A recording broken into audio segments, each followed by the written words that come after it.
আসসালামু আলাইকুম। Addition of individual byte সবচেয়ে সহজভাবে শিখতে আমি এম এস সাকিব আছি আপনাদের সাথে। সো নাম শুনে বোঝা যাচ্ছে এখানে যোগের বিষয় আছে। সো চলুন কোশ্চেনটা পড়া যাক। অ্যাজিউম দ্যাট RAM লোকেশন 40 থেকে 44 হ্যাভ দ্য ফলোইং ভ্যালুস। তার মানে 40 লোকেশন থেকে শুরু করে 44 লোকেশন পর্যন্ত আমাদের এই ফলোইং ভ্যালুগুলা দেওয়া আছে। Write a program to find the sum of the values. ওই প্রোগ্রামটা লেখো যে প্রোগ্রামটা এদের সাম ক্যালকুলেট করে। At the end of the program, প্রোগ্রামের শেষে register A should contain the low byte and R7 the high byte। বিষয়টা বোঝাচ্ছে এটা যে আমরা যখন যোগ করব তখন আমরা 16 বিটের রেজাল্ট পাবো। এই 16 বিটের মধ্যে আমাদের ডিভাইড করা থাকে 8 বিট আকারে। সো প্রথম 8 বিটকে বলা হয় হাই বাইট, পরবর্তী 8 বিটকে বলা হয় আমাদের লো বাইট। ওকে, তো আমাদের এখানে যে এ আছে সে লো বাইট ভ্যালু স্টোর করবে, আর আমাদের যে R7 আছে সে হাই বাইট ভ্যালু স্টোর করবে। সো এটাই বলছে কোশ্চেনে। সো চলুন কোশ্চেনটা প্রোগ্রামের মাধ্যমে বোঝা যাক। প্রোগ্রামের যেটা প্রথম লাইনে আপনারা দেখতে পাচ্ছেন আমাদের এখানে R0-তে 40 স্টোর করা হচ্ছে। এটার কারণ হলো আমরা প্রথম লোকেশনটাকে স্টোর করব, কারণ আমরা প্রথম ভ্যালু নিয়ে সিরিয়ালি কাজ করব। প্রথমে D7 0-এর সাথে 7D যোগ করব, তারপরে সেটার সাথে আমরা EB যোগ করব, তারপরে C5 যোগ করব। এভাবে কাজ করার জন্য প্রথমে লোকেশন প্রথমটা থেকে শুরু করা হয়েছে। এখানে আমরা মুভ R2-তে 5 স্টোর করতেছি, কারণ আমাদের যে লুপটা ঘটবে সেটা 5 বার ঘুরবে, কারণ আমাদের ভ্যালু আছে 5টা। সো এক্সামে যদি এখানে 6টা ভ্যালু থাকে অবশ্যই #5 এর এখানে আপনারা 6 লিখবেন। সো লুপের কন্ডিশনটা মেনলি আপনারা এখানে গেলে বুঝতে পারবেন, কারণ এখানে 5 এর ডিক্রিমেন্টের কাজটা করা হয়েছে। আচ্ছা, এখন দেখেন ক্লিয়ারটা কেন করা হলো। অ্যাকুমুলেটরটা ক্লিয়ার করছে কারণ আমরা অ্যাকুমুলেটরে লো ভ্যালুগুলা স্টোর করব, এখানে এটাকে ক্লিয়ার করে রাখলাম। এরপরে মুভ R7 এ এখানে এর ভ্যালু 0 আছে। সো সুতরাং R7 এ যদি আমরা a কে রাখি তার মানে R7টাও ক্লিয়ার হয়ে যাচ্ছে। সো এটা করার কারণ হলো হাই বাইটের মধ্যে ভ্যালু স্টোর করা। এখন আমরা প্রোগ্রামের আসল বিষয়ে আসি, যেখানে আমাদের মেইন কাজটা হচ্ছে। এখানে অ্যাগেইন নামের একটা লুপের লেবেল দেওয়া হলো। সেখানে আমাদের প্রথম লাইনে একটা অ্যাড করা হলো। কার সাথে কার অ্যাড? এর সাথে R0 অ্যাড করে এতে স্টোর, কারণ আমরা অ্যাডের ইনস্ট্রাকশন জানি যে প্রথম যে ভ্যালুটা থাকে সেটার সাথে আমাদের ভ্যালু যোগ করে প্রথমটাতে স্টোর করা হয়। সো এর ভ্যালু এখন আপাতত 0 আছে, যেহেতু আমরা অ্যাকুমুলেটর ক্লিয়ার করে রাখছি। R0 এর ভ্যালু, R0-তে আমরা 48 যেহেতু স্টোর করছি, সুতরাং @R0 দ্বারা বোঝায় R0 এর যে অ্যাড্রেস আছে সেই অ্যাড্রেসের ভ্যালুটা নিয়ে আসা। সো R0 40-তে অ্যাড্রেসের ভ্যালুটা কত? আমরা ডেসিমেলে হিসাব করব যোগগুলা, কারণ হেক্সাডেসিমেলে আপনারা একটু কম বুঝতে পারেন। সো এই কারণে আপনাদেরকে ডেসিমেলে দেখাচ্ছি। সো 125। এখন দুইটাকে যোগ করার পরে আমরা কত পাচ্ছি? 125।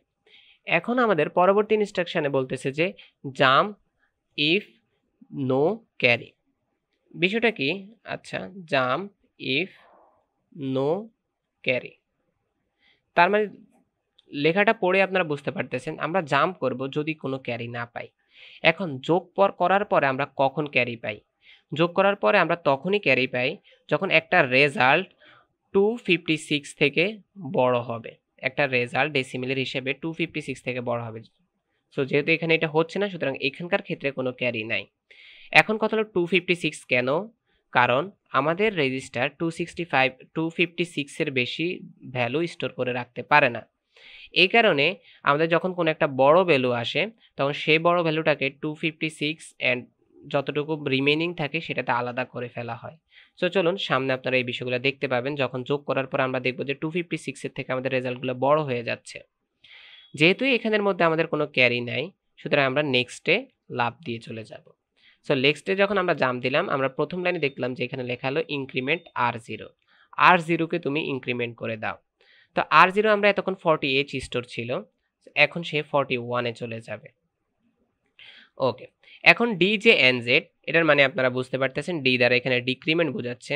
সো ডিক্রিমেন্ট R2কে ডিক্রিমেন্ট করো। কোন শর্তের সাপেক্ষে?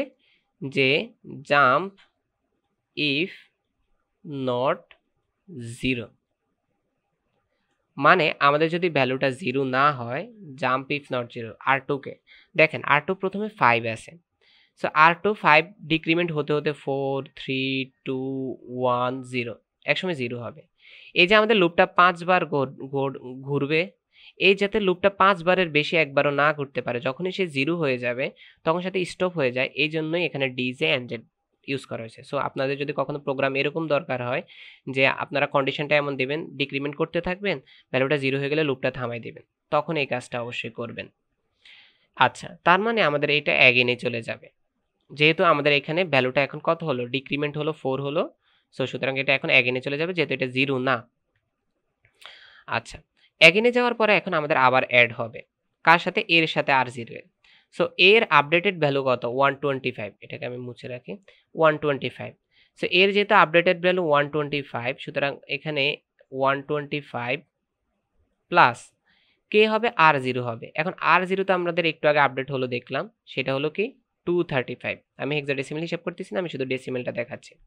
সো 235, এই 235 কে যদি আমরা প্লাস করি তাহলে আমরা রেজাল্টটা কত পাবো, আমরা অবশ্যই 360 পাবো। এখন দেখেন আমাদের এই রেজাল্টটা 256 এর থেকে বড় হয়ে গেছে, তার মানে আমরা এখন ক্যারি পাবো। সো আমরা ক্যারি পাওয়ার পরে 256 প্লাস রিমেনিং ভ্যালু কত থাকে, 104, এই দুটাকে যোগ করলে আমরা আবার 360 পাই। তার মানে যেহেতু আমরা 256 একবার পাইছি, তার মানে আমরা কি বলছি, যখন আমাদের ক্যারি বাইট আসবে তখন আমাদের হাই বাইটে এখানে স্টোর করে রাখবো, রাইট? সো এটাকে আমরা 7-এ স্টোর করব, মানে r7 এ স্টোর করব যে আমরা একবার পাইছি। আমরা 1 2 এভাবে করে কাউন্ট করব যে 256 আমরা মানে কতবার পাইছি, পরে আমরা শেষে এগুলা হিসাব করে ফেলব। দেখেন আমি একবার পাইছি, এন্ড 104 এটা অ্যাকুমুলেটরে থাকবে। সো অ্যাকুমুলেটরে যে রেজাল্টটা থাকবে সেটা হবে আপাতত 104 থাকবে, 256 থাকবে না। কারণ কি দেখেন, আমরা যখন অ্যাড করলাম তার পরবর্তী লাইনে বলতেছে যে জাম্প ইফ নো ক্যারি, যদি কোনো ক্যারি না থাকে তাহলে জাম্প করতে।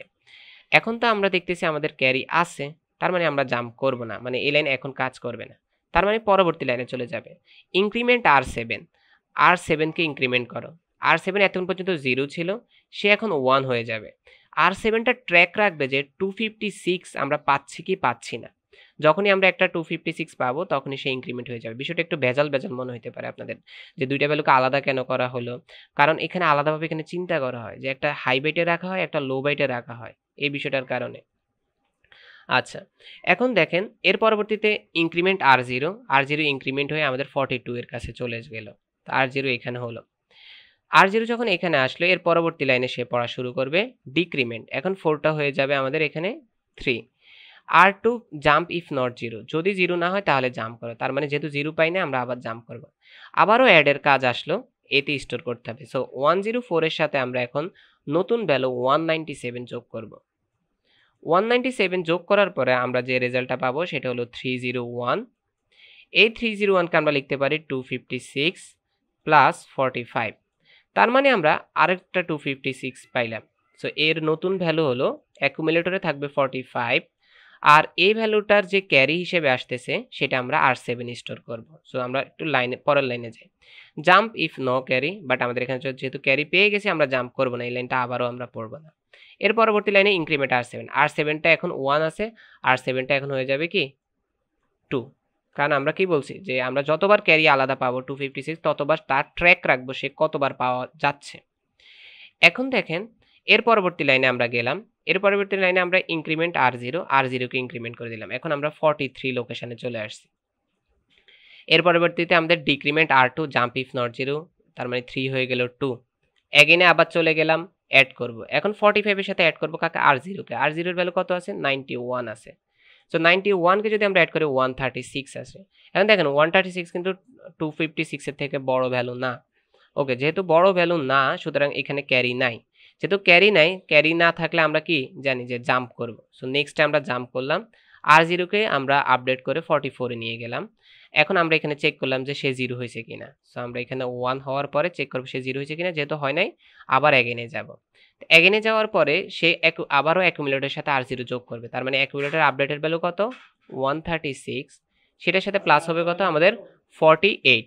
সো এই 48 কে যদি আমরা প্লাস করি তাহলে আমরা পাবো 184, তার মানে আমরা আবারও দেখতেছি আমাদের কোনো ক্যারি আসতেছে না। সো ক্যারি যেহেতু আসতেছে না, এখন দেখেন তার মানে আমরা কি ক্যারি না থাকলে আমরা জাম্প করব কি নেক্সটে। এখন নেক্সটে যাওয়ার পর এখানে আর 0 তে পরবর্তী লোকেশন কত 45 এ চলে যাবে। আচ্ছা, এখানে যে DJNZ আছে, DJNZ এ R2 এর ভ্যালুটা 0 হয়ে যাবে। যেহেতু 0 হয়ে গেছে সে আর এখন আর কাজ করবে না। যেহেতু কাজ করবে না তার মানে আমাদের এই প্রোগ্রামটা শেষ। এখন আমরা আল্টিমেটলি কি রেজাল্ট পেলাম অ্যাকুমুলেটরে আমরা 184 পেলাম। আর আমাদের R7 এর 2টা পেলাম। মানে R7 এ আমরা কত পেলাম? 2 ইনটু 256 পেলাম। রাইট? এই 2টা ভ্যালু পেলাম। সো আমরা যদি এখন ক্যালকুলেট করি আমাদের সামটা, সো সুতরাং সাম is equal to 2 into 256 plus 184। So এটাকে যদি আমরা রেজাল্ট করি আমরা পাবো 699। সো আপনারা দেখেন এই সবগুলো ভ্যালুকে যোগ করলে 699 পাওয়া যায়। আপনারা এগুলোকে হেক্সাডেসিমালে কনভার্ট করে নেবেন। এখন কথা হলো এই প্রোগ্রামটাতে আমাদের সামটা প্রিন্ট হচ্ছে কিনা? না, এখানে সামটা প্রিন্ট হচ্ছে না। সাম প্রিন্ট করার জন্য আপনাদের এরকম লজিক অ্যাপ্লাই করতে হইতে পারে। আপনাদের প্রোগ্রামটা আরো বড় লিখতে হইতে পারে। বাট এই কোশ্চেনটা বোঝার জন্য আমাদের সাম এর প্রিন্টটা মেইন লক্ষ্য ছিল না। সামটা কিভাবে হচ্ছে সেটা বোঝা মেইন লক্ষ্য ছিল। সো সবাই ভালো থাকবেন। এরকম কোশ্চেন আসলে অবশ্যই এভাবে সলভ করার ট্রাই করবেন চিন্তা করে। আসসালামু আলাইকুম।